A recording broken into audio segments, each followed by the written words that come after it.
I have some booms for you today. Booms relating to the world of global public health and specifically related to the pandemic. By the end, I'm sure you'll see why we call it plandemic. I've already done videos about this, I know, but this is all new information and I haven't seen some of this covered anywhere.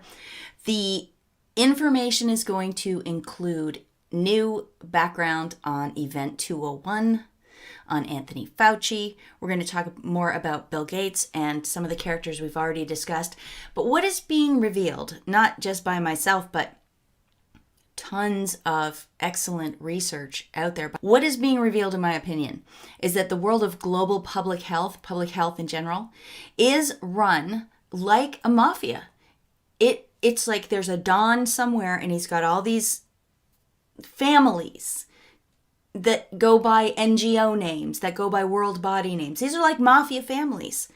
And they're using money laundering and extortion and a kind of a protection racket scheme to cripple nation states and at the same time, of course, enrich themselves. So that's where we're going today. And like I say, boom, boom, boom. I believe there's some really shocking information in here. The only way I know how to tell this story to you is to kind of go through how I discovered it. And so the first thing that led me to what I'm going to cover today was this. I don't know if you caught this thing. It was a 2.5 hour long telethon sort of thing. This pledging event, they called it, hosted by Ursula von der Leyen, the president of the EU. Over the course of this 2.5 hours, they had a whole string of world leaders that sounded like they were reading hostage notes, that they were given a script and they had to read this thing to the camera and give up, in the end, $8 billion of taxpayer money, all told from all of their citizens. So you and I are paying for this thing. Just listen to a select few world leaders and what it sounded like to listen to them. Better diagnostics, treatments, and a safe and effective vaccine.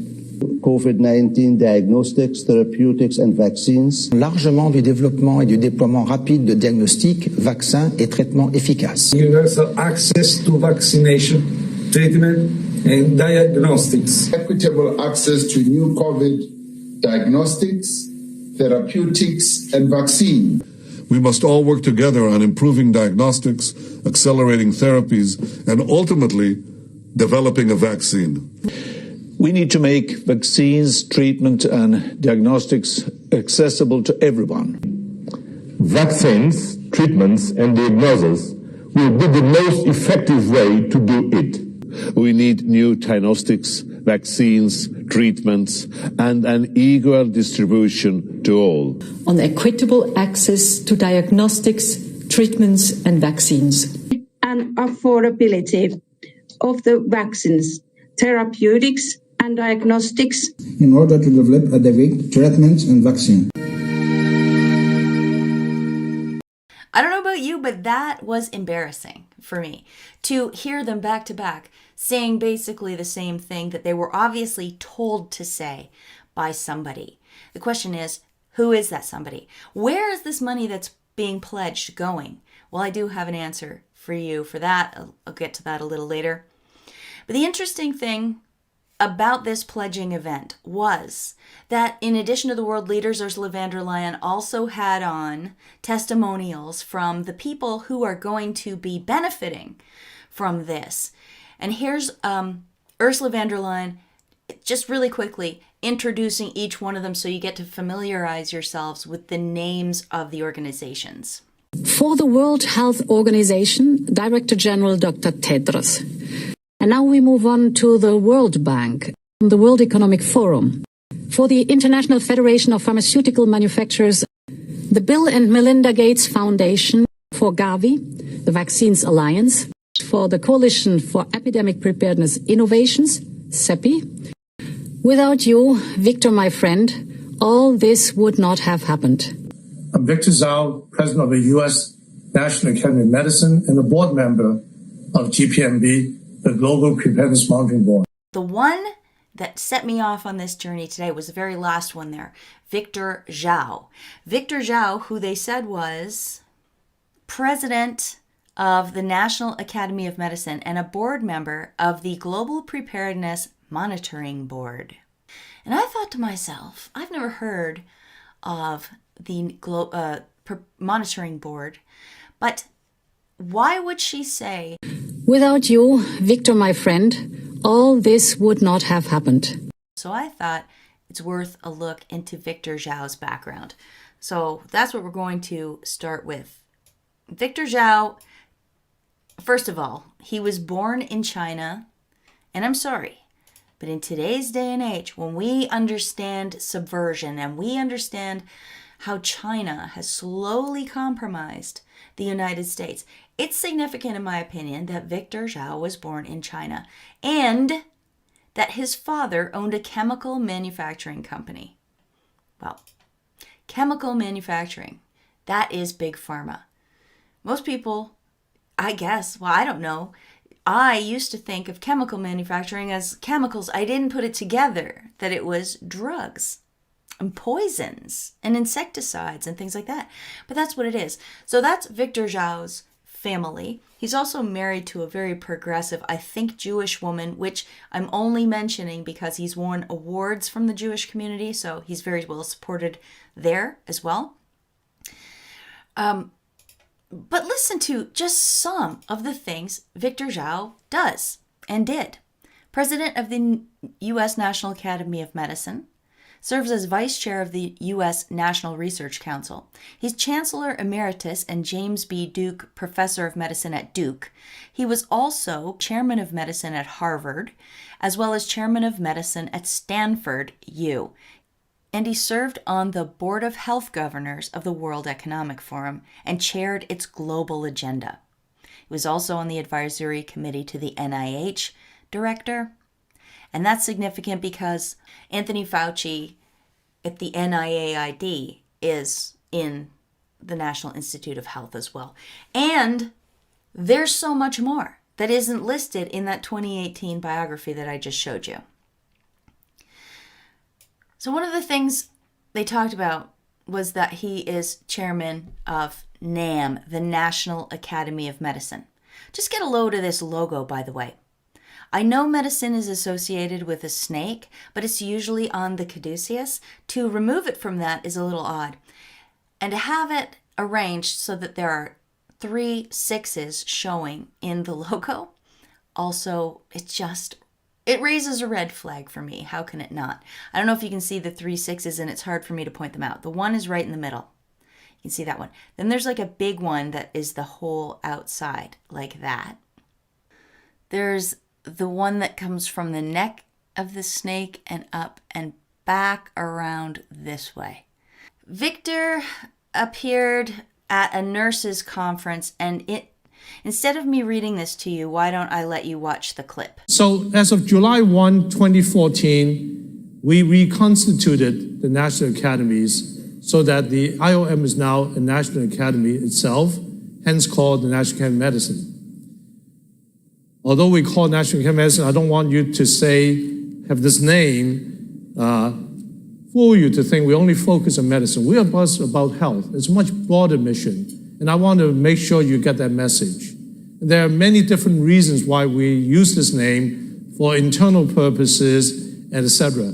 The second is to create reports that these recommendations are our recommendations, and frequently, because our work is also commissioned by Congress, by US government, and by global governments, they are the recommendation for policy, for legislation, for law, etc. Did you notice that he tells them not to be confused by the name? And he said, we use that name for a lot of reasons. It almost is like we need to keep up credibility. We need to keep up appearances. The National Academy of Medicine, which was founded by an act of Congress, is no longer part of the government. Here is how the National Academy of Medicine gets its funding now. From these foundations. Of note, the Bill and Melinda Gates Foundation, the Wellcome Trust, the Rockefeller Foundation, the U.S. State Department through the USAID, And the World Economic Forum, you will notice, is part of the oversight group. Some of these double up. The Wellcome Trust is part of the oversight group. The Rockefeller is part of the oversight group. To me, when I discovered that, that was a boom. The National Academy of Medicine is actually a 501c3 organization, a foundation, and it's funded by other foundations. And it just so happens it's funded by some of the usual suspects. I mean, just for your reference and records, here is a graphic. All right, the other thing that they said that he was part of is this GPMB, Global Preparedness Monitoring Board, and I was very curious about that as well. It turns out you don't even need to look hard. The GPMB is the World Health Organization and World Bank. You can see it's co-convened in May 2018 by the World Bank Group and the World Health Organization. So it just made itself a seemingly independent organization. So when the public hears it, they're not going to think, oh, that's the World Health Organization again? That's the World Bank again? God, they do a lot of stuff. No. It's a front organization, isn't it? I mean, they don't hide it, but you have to go looking for it to find it. The funders of the GPMB are the Bill and Melinda Gates Foundation, the Wellcome Trust, Germany, and this NGO called Resolve to Save Lives, which is run by a guy called Tom Frieden, who is the former head of the CDC and the former New York Health Commissioner. He also worked on Bloomberg Philanthropies. We're not going to talk very much about him today. That's left for another dig. On the GPMB website, we see that they had commissioned several organizations to write them reports about global health. And those organizations are down here: Red Cross, Johns Hopkins, Chatham House, Wellcome. And believe it or not, they even asked themselves, the World Bank and the World Health Organization, to write these reports. Down here, they specifically thank a guy called Tim Evans, and we're going to get to him in a minute. Just remember that they said that. Here's the reports that resulted from this commissioning. I just want to draw your attention to this particular one, which was written by the Independent Oversight Committee for the WHO Health Emergencies Program. The title of it is From Never Again to the New Normal. That's kind of creepy, because aren't they constantly saying that to us right now? The new normal, the new normal. And that report was written before this one, which came out in September 2019. I know that because this report, written by the GPMB, took the results of all of these and then made sort of a synopsis document here. I'm going to give you now a very quick look at their 7 most important points that came out of all of those reports. You're going to love it. The GPMB says 7 urgent actions to prepare the world for health emergencies. They must prioritize and dedicate domestic resources and recurrent spending for preparedness towards the Sustainable Development Goals. That's point 1 of what the GPMB wants, and what all those other 7 organizations recommended as well. Remember that. So here's points 2 and 3. Countries and regional organizations must lead by example and follow through on their political and funding commitments. They must build strong systems. This is point number 3. The heads of government must use a whole of government and whole of society approach. They must prioritize community involvement in all preparedness efforts, building trust and engaging multiple stakeholders. I don't like this whole of government plus whole of society approach to preparedness, because what does that sound like? That sounds like totalitarianism. And isn't that what it feels like we're living under today, with everybody get out at 8 o'clock and clap? Oh, clap and show your commitment to our preparedness efforts or our response efforts. Wear the mask or else you're a pariah. Snitch on your neighbors if they're not doing what they're supposed to do. Yeah, it reminds me of what we're going through today a lot. Here's points 4 and 5, which also have to do with funding. They must ensure adequate investment in developing innovative vaccines and therapeutics. and more financing. Money for the International Monetary Fund and the World Bank, and also, down here where the arrow is, funding replenishments of the IDA, Global Fund to Fight AIDS, TB, and Malaria, and Gavi. Gavi and the Global Fund, those are Bill and Melinda Gates efforts. And the IDA, well, I noticed that it had a very similar logo to the World Bank. And of course, that's because it is part of the World Bank. And here's just more. Increase funding. That's point number 6. You see how they worked it. The World Health Organization and the World Bank created this seemingly independent body called the GPMB. And then the GPMB puts out a call for reports. And they ask Johns Hopkins, Chatham House, Wellcome, International Federation of the Red Cross and Red Crescent, and the World Bank and the World Health Organization to write these reports. And then this organization aggregates the results of these reports and makes another report in which it recommends increasing funding to all the people who fund the GPMB and the World Bank and the World Health Organization. I wanted to have a closer look at one of those reports. So I opened up to the Johns Hopkins Center for Health Security, and it dawned on me, Johns Hopkins is the organization who put on Event 201. The Johns Hopkins Center for Health Security, in partnership with the World Economic Forum and the Bill and Melinda Gates Foundation, hosted Event 201, a high-level pandemic planning exercise on October 18th, 2019. What? And wait a second. This report from the GPMB came out in September 2019. And October, they held the pandemic planning exercise. Now remember I told you it's good to remember Tim Evans was thanked particularly by the Global Preparedness Monitoring Board he used to work at the World Bank? Okay, there's Tim right there. Tim also appeared at Event 201. We're not going to get into his background right now. What I want to do instead is play you a clip of Tim speaking as a panelist at the Event 201.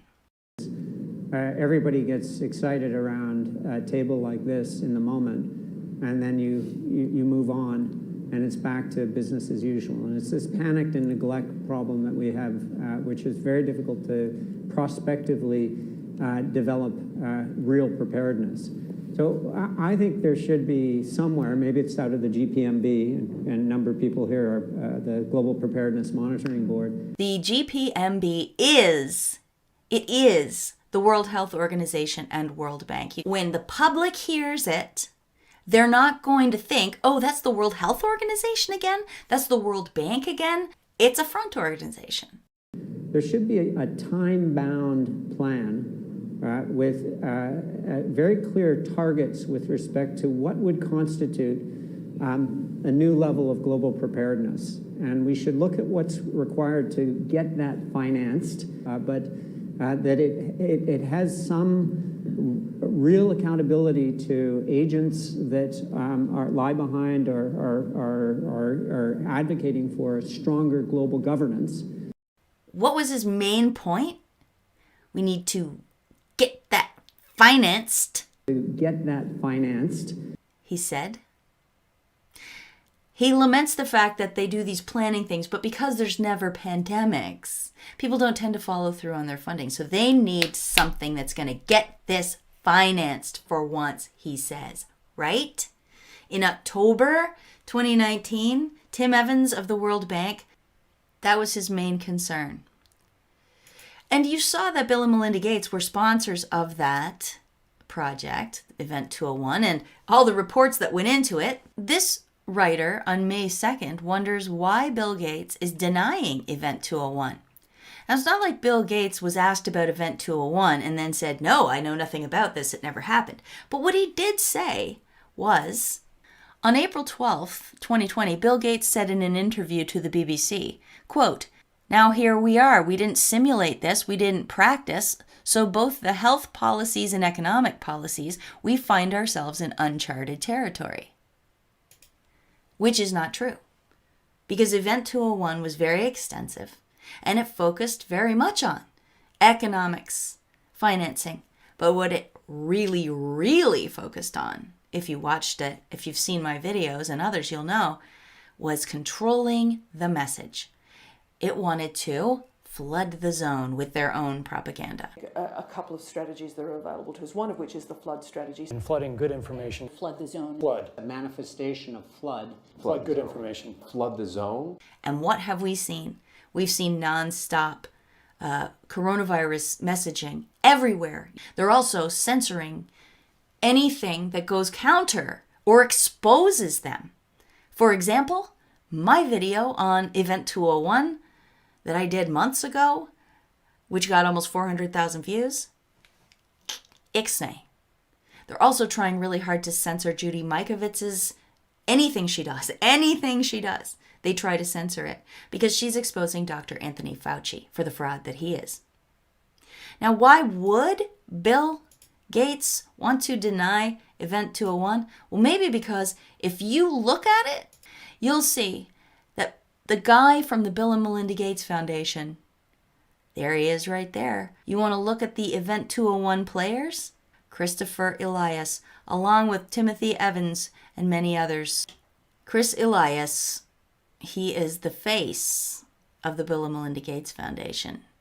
I thought to myself, while I'm looking at board members, let's look at the board members of the GPMB, the Global Preparedness Monitoring Board, who we now know was involved in the background setup of Event 201. Let's look at the board. Well, there's Victor Dzau, there's Chris Elias again, and there's Jeremy Farrar. Hang on. There's Jeremy Farrar. Wow, I'm starting to see a massive pattern emerge, aren't you? And this guy, George Gao, he was also at the Event 201 as one of the players.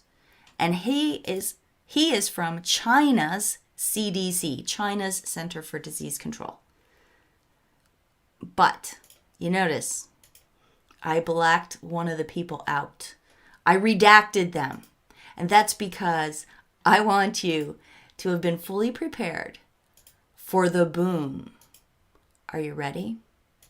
Who lies behind the redaction?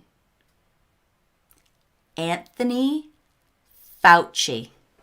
Anthony Fauci, the guy leading the coronavirus task force. You guys all already know who he is, but there he is on the board of the Global Preparedness Monitoring Board, who was responsible for commissioning all of those reports, all of the reports that gets funding from these guys over here, which made its own report that eventually translated to Event 201. There he is there with all the usual suspects. Boom. All right. Gosh, this is getting long. And I still haven't covered all the other booms. Just in case you weren't aware, Anthony Fauci gave an interesting speech at Georgetown University shortly after Trump was inaugurated, and here's what he had to say. I thought I would bring that perspective to the topic today, is the issue of pandemic preparedness. And if there's one message that I want to leave with you today, based on my experience, and you'll see that in a moment, is that there is no question that there will be a challenge to the coming administration in the arena of infectious diseases, both chronic infectious diseases in the sense of already ongoing disease, and we have certainly a large burden of that, but also there will be a surprise outbreak. And He had no doubt that there would be a surprise pandemic. How can you have no doubt that there will be a surprise? It's a contradiction in terms. But yeah, isn't that very interesting? And just let me add this little part. So from my own personal experiences, why I can say with some confidence that history tells us that we will definitely get surprised in the next few years. So it all started for me when I became director of NIAID, and that was in 1984. And I had my graphics people do a sort of a map of the United States of America, and I put on the map this new emerging infectious disease, which is HIV/AIDS. And I take that map, and one way or another, every single time I testify before the Congress, particularly for my budget, almost always for my budget, and I talk about global health and emerging infectious diseases, I add one, sometimes two, sometimes three, either new diseases or re-emerging diseases. He's kind of just laying it bare right there. Every time he had to go up in front of Congress for his budget, he would just add in infectious diseases onto his map. Yeah, that works, I guess, Anthony? It shows that he doesn't even see what we see when we hear him say that. Just another little bit about Anthony Fauci before we move on. He was at the Bill and Melinda Gates Global Grand Challenges Scientific Board. He was on their board from 2003 to 2010, directly for Bill and Melinda Gates, for 7 years. That was a little while back, but they obviously have a tight relationship. And we find along the way that in addition to Victor Dzau, we also have Anthony Fauci as a board member of this organization. And in the end, we're going to see more connections. So let's keep going. Now remember, this all started because I was looking at this coronavirus global pledging event, and I wanted to know more about Dr. Victor Dzau. We already know quite a bit about him, but there's more you don't know. He also is on the board of this organization called Research America. And in this organization's website, I found a celebration of this CEPI organization. Connecting Curiosity to Cures, CEPI hopes to eradicate epidemics. This was written in February 2017. And we look down here, and sure enough, it's founded by the Gates Foundation, Wellcome Trust, World Economic Forum, and the governments of Norway and India, it says. CEPI is currently led by an interim board made up of internationally renowned experts in the fields of public health, vaccine development, and infectious diseases, including Research America board member and president of the National Academy of Medicine, Dr. Victor Dzau. Mind blown. I wanted to learn more about CEPI. First of all, I want to know how one man can possibly do all of this. Do you think perhaps he's a representative of other interests? I wonder who those other interests might be, because I find it hard to believe that he could do a quality job at any of this all at once. But I digress.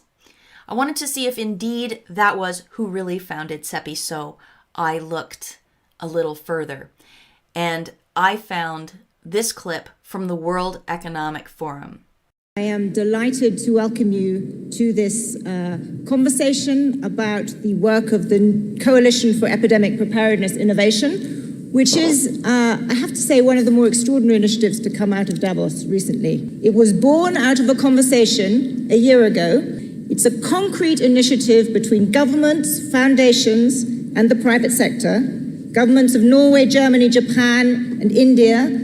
Two of the biggest foundations in the world, the Bill and Melinda Gates Foundation, the Wellcome Trust Foundation. Strong support from the world's 6 biggest pharmaceutical companies, GSK, Merck, Johnson & Johnson, Sanofi, Takeda, and Pfizer.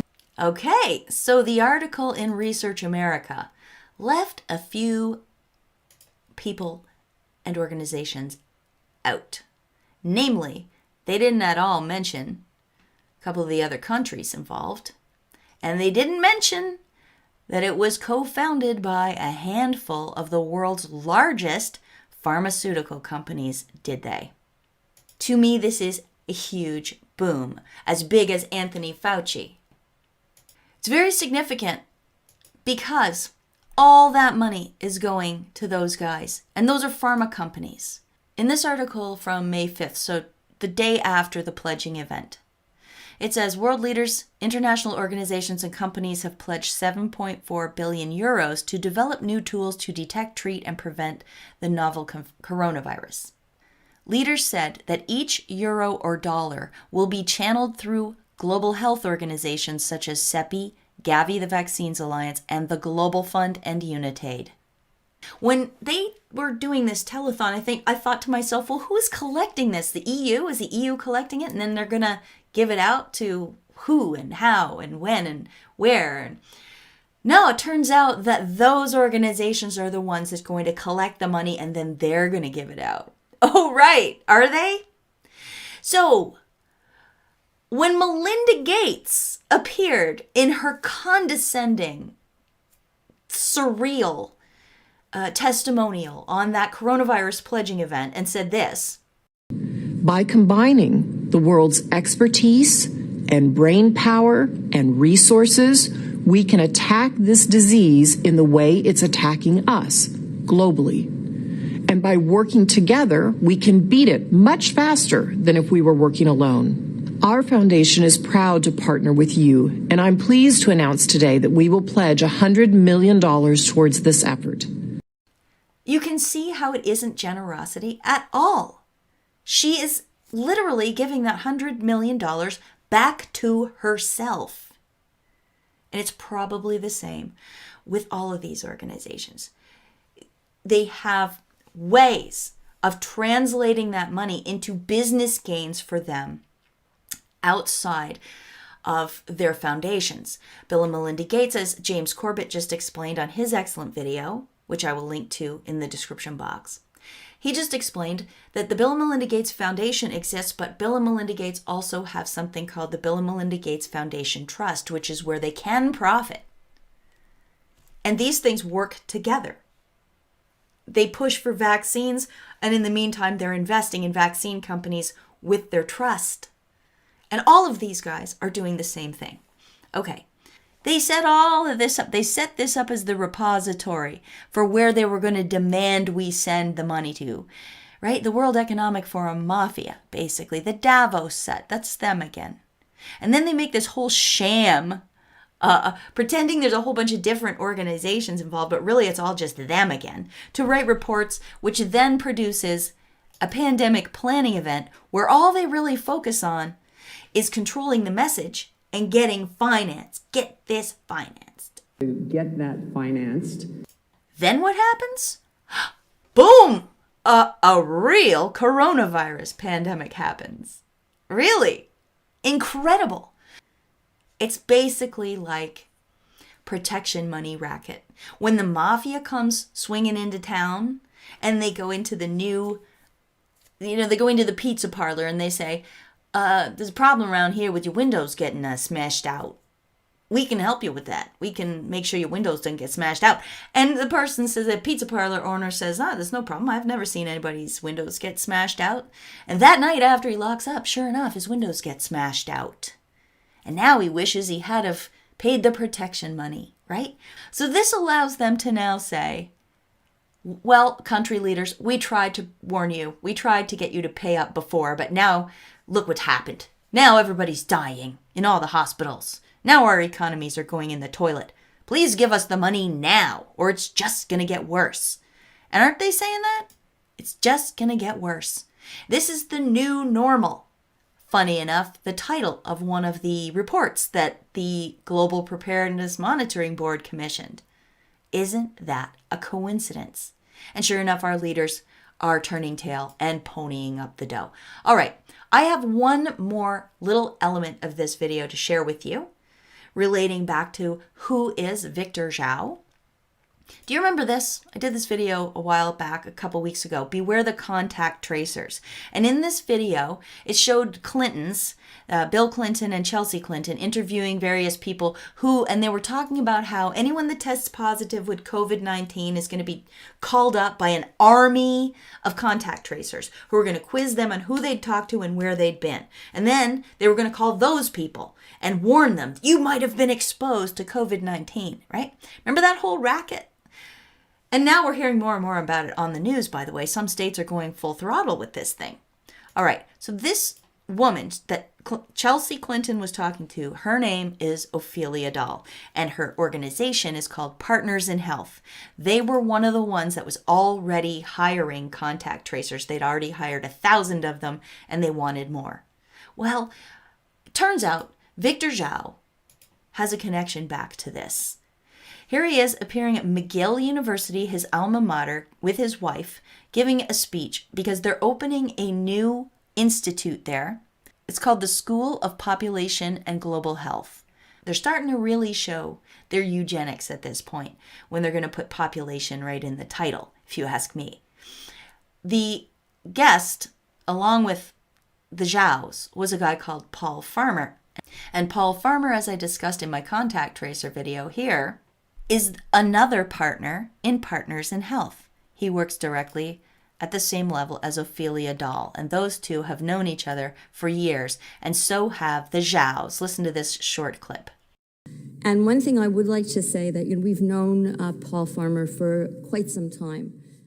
I remember not only meeting Paul many years ago, working with him, but 2004, when I was just arrived at Duke as chancellor, a freshman, he came to Duke. You know, he is a Duke alumnus. So there you go. But I'm not done. I don't know if you noticed when I showed you Tim Evans's bio earlier. Did you catch one of the highlighted words? McGill. Timothy Evans joined McGill University in September 2019 as the inaugural director and associate dean of the School of Population and Global Health. You're kidding! You're kidding! The gang's all there. I'm going to give you a screen grab that you can have for posterity, but it doesn't explain too much. There's just too many arrows necessary. Here's the shape of it. You can see how many times these faces repeat.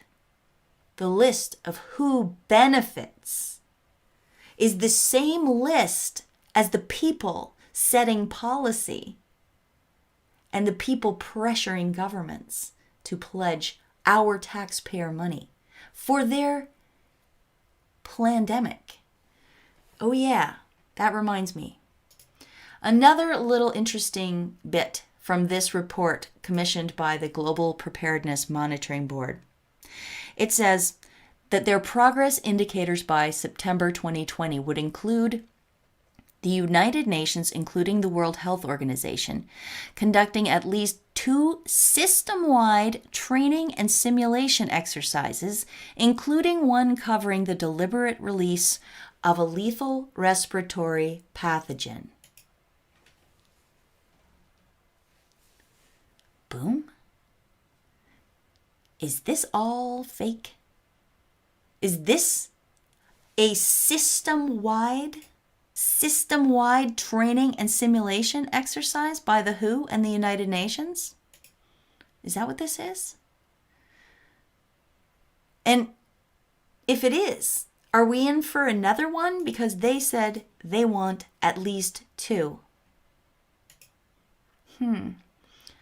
Could that be why Anthony Fauci was so certain there was going to be a surprise outbreak? Ask yourself how anybody's certain of a surprise. And what about this? U.S. could be in for a bad fall and a bad winter. A second round of the coronavirus is inevitable, says Anthony Fauci. Yeah, well, that would help them, wouldn't it? And it would be true to their plan, put out by the Global Preparedness Monitoring Board that we know Anthony Fauci is a board member of. All right, guys. I'm going to stop talking now. I hope you enjoyed this video. I hope you could follow it. If you would like to support my work or say thank you for the work you've seen over the past little while, you can drop me a tip at my paypal.me address, which will be in the description box below. Also, I have a P.O. box where I accept other forms of payment, not payment, just tips. So thank you so much to everybody who has taken the time to do that. I love your letters. I'm going to have to do another mail thing, I think, but maybe I'll just post it on BitChute. I like to kind of keep my channel to newsy stuff. Don't forget to follow me over on BitChute. I will put my link in the description box, and I'm on Twitter at 99freemind. I know I said I was quitting, but I haven't yet. What else can I tell you? I don't know. I'm going to link a bunch of references down in the description box, along with that excellent video by James Corbett exposing more about Bill Gates and the whole scamdemic. All right, everybody. Thanks for listening. Until next time, peace out.